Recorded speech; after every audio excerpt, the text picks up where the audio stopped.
ஒட்டியே வரேன். அங்கே பாருங்க, அங்கே ஒரு போர்டு இருக்கு பாருங்க, ப்ளூ போர்டு. அது வந்து இங்கே உள்ளவங்களுக்கு டாய்லெட்டு, ஆண்கள் பெண்கள் அவங்களுக்கு. இந்த ஏரியா வந்து ஒரு குடிசை பகுதி போல.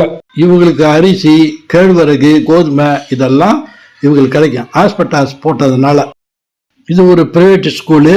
இதை தாண்டி பார்க்குறோம். இதை ஒட்டி ஒரு சர்ச்சு ஒன்று இருக்கு பாருங்க.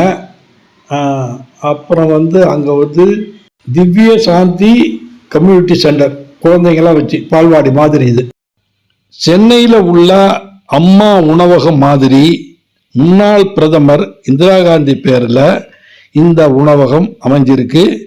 இங்கே வந்து சாப்பாடு வந்து 10 ரூபா தான்.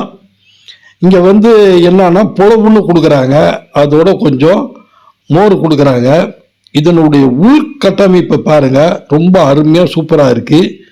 சென்னையை விட இங்கே வந்து அருமையாக இருக்குது.